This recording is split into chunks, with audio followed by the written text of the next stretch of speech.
তারা সারা জীবন এই 20 থেকে 25 বছর তারা পড়ালেখা করে, এরপরে তারা আরো 5 বছর বিসিএস সহ বিভিন্ন চাকরির জন্য প্রস্তুতি নেয়। আপনারা জানেন বাংলাদেশের চাকরির সর্বশেষ বয়স হচ্ছে 30 বছর, কিন্তু 30 বছরে যাও অনেক মেধাবীরা চাকরি পায় না। কি কারণে তারা চাকরি পায় না? তারা এই মেধার কারণে চাকরি পায় না। তারা বিসিএস সহ বিভিন্ন পরীক্ষা, চাকরির পরীক্ষায় তারা যথাযথ নাম্বার পায়, পাস করার পরও তারা গ্রহণযোগ্য নাম্বার পাওয়ার পরও তাদেরকে চাকরি দেওয়া হচ্ছে না। এর মূল কারণ হচ্ছে এই কোটা বৈষম্যের কারণে তার মেধাবীরা বাংলাদেশে চাকরি পাচ্ছে না, তারা যোগ্য স্তরে যেতে পারছে না।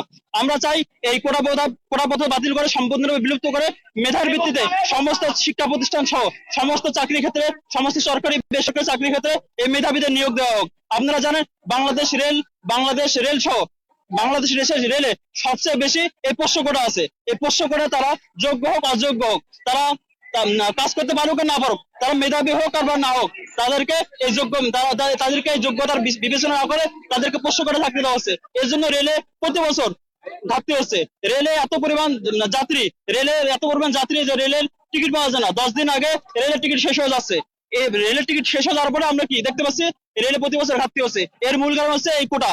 এই কোটার কারণে তারা অযোগ্যদের স্থান দিচ্ছে, তারা এরকম যোগ্যদের স্থান দিচ্ছে না। দুর্নীতিগ্রস্ত যারা আছে, বাপের পরে ছেলে আছে, ছেলের পরে নাতিপুতি আছে, এরা কি করছে? বংশ পরম্পরায় এই দুর্নীতিতে যুক্ত হচ্ছে। এই দুর্নীতির কারণে এই রেলের এই অবস্থা। এরকম প্রতিটা সেক্টরে এরকম দুর্নীতি এবং কোটা পদ্ধতি বা এই যে স্বজন প্রীতির কারণে দেশের আজকের এই দুরবস্থা। আমরা চাই এই কোটা পদ্ধতি সম্পূর্ণ বিলুপ্ত করে মেধাবী এবং যোগ্য ব্যক্তিদের বিভিন্ন দপ্তর সহ বিভিন্ন শিক্ষা প্রতিষ্ঠান, বিভিন্ন চাকরির ক্ষেত্রে তাদেরকে স্থান দেওয়া হোক। তাহলে মেধাবৃত্তি বাংলাদেশ গড়ে উঠবে, ডিজিটাল বাংলাদেশ গড়ে উঠবে।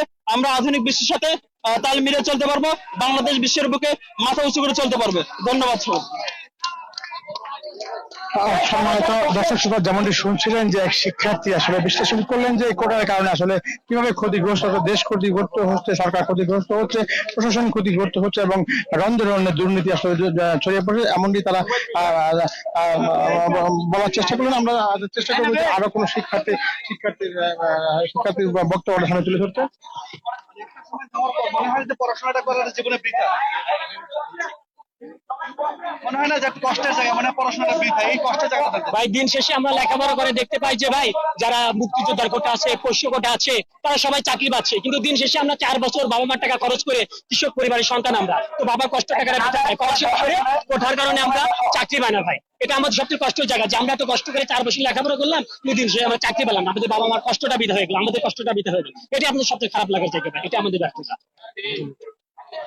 সম্মানিত দর্শক, যেমনটি শুনছিলেন আসলে এই কোটার মাধ্যমে আমাদের যে চাকরি, যে সরকারি চাকরি, এই চাকরিটাকে টোটালি একটা বিষয়ের নিয়ে যাওয়া হয়েছে, যেখানে প্রকৃত মেধাবীদের জন্যই আমাদের আজকের এই আন্দোলন। এই আন্দোলন ততক্ষণ পর্যন্ত বহাল থাকবে যতক্ষণ না পর্যন্ত হাইকোর্ট তাদের রিট জারি করছে এবং তাদের মতামত পরিবর্তন করছে। আমরা এই আন্দোলনে জড়িয়ে আছি। দেখছিলাম যে সাধারণ শিক্ষার্থীরা তাদের আসলে যে যুক্তি তুলে ধরার চেষ্টা করছেন। আমরা দেখতে পাচ্ছি যে সাধারণ শিক্ষার্থীরা আসলে তাদের ব্যানার নিয়ে রাজপথে বসে পড়েছেন। যদিও ঢাকা কলেজের শিক্ষার্থী, গতকাল আমরা যেভাবে দেখেছি ঢাকা বিশ্ববিদ্যালয়ে শিক্ষার্থীদের ঢল, সেটা আজকে এখানে না থাকলেও, কারণ আজকে প্রোগ্রামটা আসলে বিভিন্ন ভাবে ভাগ হয়ে গেছে। কালকে সেন্ট্রালি ঢাকা বিশ্ববিদ্যালয় ছিল, এটা আজকে ঢাকার বিভিন্ন পয়েন্টে আসলে আজকের এই কর্মসূচিটা ভাগ হয়ে যাওয়া, আসলে এখানে শিক্ষার্থীর সংখ্যা যদিও কম, তবুও দেখছি যে শিক্ষার্থীরা রাজপথ দখল করে তারা যে মিরপুর রোড দখল করে তারা আসলে এখানে বসে পড়েছেন। জানেন যে প্রচন্ড রোদ, সেই রোদ উপেক্ষা করে সাধারণ যে শিক্ষার্থীরা আসলে বসে আছেন। তারা তাদের যে নির্ধারিত সময়, সেই সময় পর্যন্ত তারা থাকবেন এবং এভাবেই তাদের আসলে যে দাবি দেওয়া আসলে মানাতে বাধ্য করবেন। আপনারা দেখতে পাচ্ছেন যে পুলিশ প্রশাসনের পক্ষ থেকে আমরা আসলে নমনীয় দেখছি অনেকটা, তেমনটা আসলে মারমুখী আমরা দেখিনি। সাধারণ শিক্ষার্থীরা যেভাবে তারা আসলে চাচ্ছে সেভাবে তারা আসলে কর্মসূচি পালন করছে। আমরা দেখতে পাচ্ছি যে চতুর্দিকে যে রাস্তাগুলি আসলে বন্ধ হয়েছে, গাড়িগুলি বন্ধ হয়ে আছে।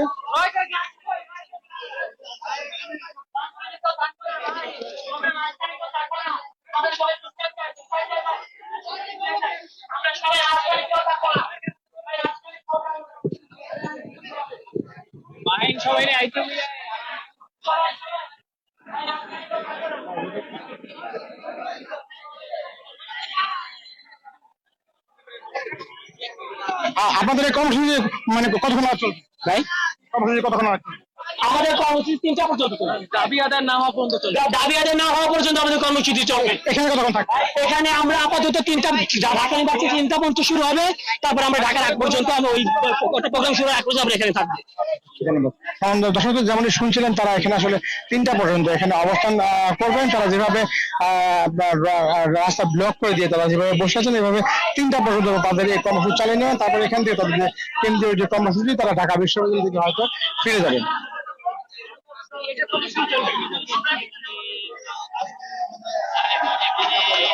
তিনটার পর হয়তো বা ঢাকা ইউনিভার্সিটি প্রাঙ্গণ শাহবাগে ওখানে আমরা জমায়েত হবো।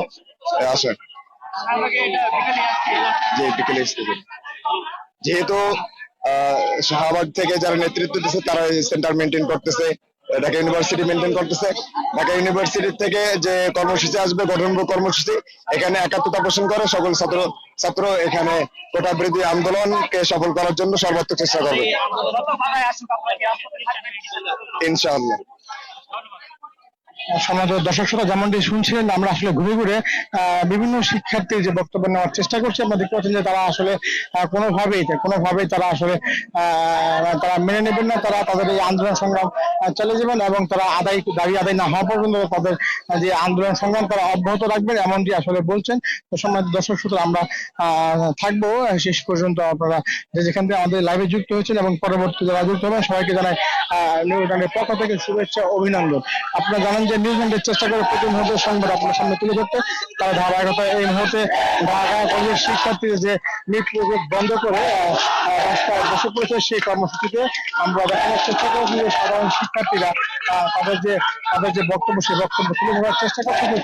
আপনারা যারা এখন আমাদের এই নিউজিল্যান্ডের পেজে ফলো দেন, ভিডিও স্ক্রিনে টাচ করে ফলো বাটন ফলো দিয়ে আপনারা নিউজিল্যান্ডের সাথে থাকবেন। আপনারা জানেন যে নিউজিল্যান্ডের চেষ্টা করে প্রতি মুহূর্তে সংবাদ আপনাদের সামনে তুলে ধরতে। সমাজের দর্শক দেখতে পাচ্ছেন যে আশেপাশে প্রচন্ড রোদ, সেই রোদ অপেক্ষা করে সাধারণ শিক্ষার্থীরা কিন্তু আসলে রাস্তাতে বসে পড়েছে। তারা এই রোদের মধ্যেও আসলে রোদের মধ্যেও তারা আসলে কিন্তু বসে তারা বিভিন্ন স্লোগান দিচ্ছেন। আমরা দেখতে পাচ্ছি যে তারা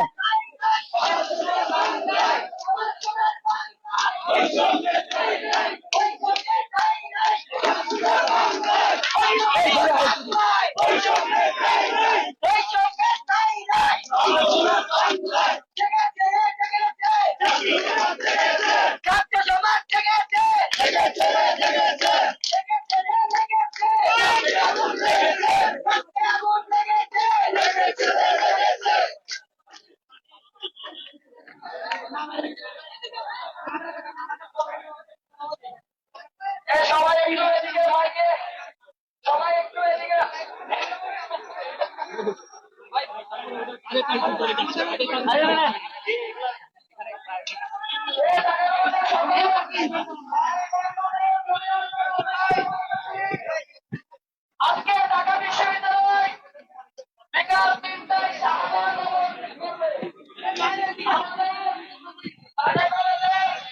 আরো কিছু ভাইরা এবং ইউনিয়নের ভাইরা মিলে মিলছে ধারাটাই অবরোধ করবে।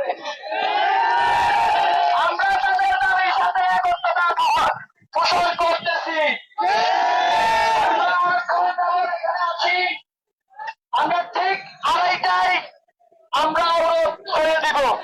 যেহেতু বিকাল 3টায় ঢাকা বিশ্ববিদ্যালয় শাহবাগ থাকবে, আমাদের ভাইয়েরা নীলকে থাকবে, আমাদের এখানে আর থাকার প্রয়োজন নাই।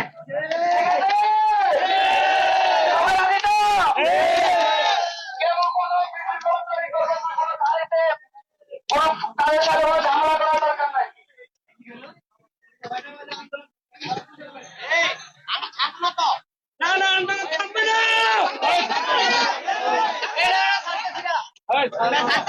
আমরা এখানে